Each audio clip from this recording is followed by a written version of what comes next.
ಇನ್ನು ರಾಮನಗರದಲ್ಲಿ ಬೈಕ್ ಸವಾರರ ಮೇಲೆ ಕರಡಿ ದಾಳಿ ನಡೆಸಿರುವಂತಹ ಘಟನೆಯಾಗಿದೆ. ಚನ್ನಪಟ್ಟಣದ ಕೋಡಂಬಳ್ಳಿ ಹಾಗೂ ಕೋಡಂಬಳ್ಳಿ ಸಿಂಗರಾಜಪುರ ರಸ್ತೆಯಲ್ಲಿ ನಡೆದಿರುವಂತಹ ಘಟನೆ ಇದು. ಕರಡಿ ದಾಳಿ ಮಾಡ್ತಾ ಇದ್ದಂತೆ ಬೈಕ್ ಅನ್ನು ಬಿಟ್ಟು ಸವಾರರು ಓಡಿದ್ದಾರೆ. ಬಳಿಕ ಬಲೆ ಹಾಕಿ ಕರಡಿಯನ್ನ ಸೆರೆ ಹಿಡಿಯಲಾಗಿದೆ. ಗ್ರಾಮಸ್ಥರೇ ಸೆರೆ ಹಿಡಿದಿದ್ದಾರೆ. ರಾಮನಗರ ಅರಣ್ಯಾಧಿಕಾರಿಗಳು ಭೇಟಿ ನೀಡಿ ಪರಿಶೀಲನೆ ನಡೆಸಿದ್ದಾರೆ.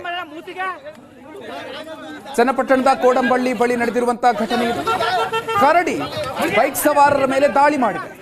ದಾಳಿ ಮಾಡ್ತಾ ಇದ್ದಂತೆ ಬೈಕ್ ಅನ್ನು ಬಿಟ್ಟು ಅಲ್ಲಿಂದ ಓಡಿ ಪಾರಾಗಿದ್ದಾರೆ. ನಂತರ ಬಲೆ ಹಾಕಿ ಆ ಕರಡಿಯನ್ನ ಸೆರೆ ಹಿಡಿಯುವಲ್ಲಿ ಗ್ರಾಮಸ್ಥರು ಯಶಸ್ವಿಯಾಗಿದ್ದಾರೆ. ಅರಣ್ಯಾಧಿಕಾರಿಗಳು ಸ್ಥಳಕ್ಕೆ ಭೇಟಿ ಕೊಟ್ಟಿದ್ದಾರೆ.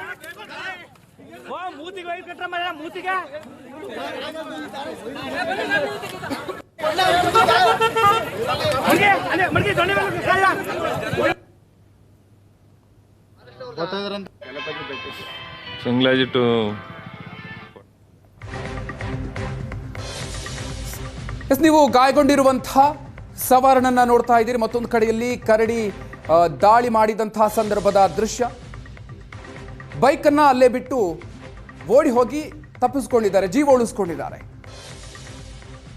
ಅದಾದ ನಂತರ ಕರಡಿಯನ್ನ ಸೆರೆ ಹಿಡಿಯುವಲ್ಲಿ ಗ್ರಾಮಸ್ಥರು ಯಶಸ್ವಿಯಾಗಿದ್ದಾರೆ. ಬಲೆ ಹಾಕಿ ಕರಡಿಯನ್ನ ಸೆರೆ ಹಿಡಿದಿದ್ದಾರೆ. ಅರಣ್ಯಾಧಿಕಾರಿಗಳು ಕೂಡ ಸ್ಥಳಕ್ಕೆ ಭೇಟಿ ಕೊಟ್ಟಿದ್ದಾರೆ.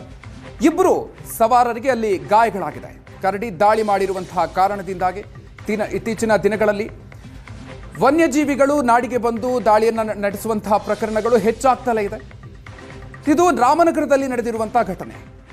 ಕರಡಿ ದಾಳಿಗೆ ಇಬ್ಬರು ಬೈಕ್ ಸವಾರರು ಗಾಯಗೊಂಡಿದ್ದಾರೆ. ಆ ಕರಡಿಯನ್ನ ಸೆರೆ ಹಿಡಿಯಲಾಗಿದೆ.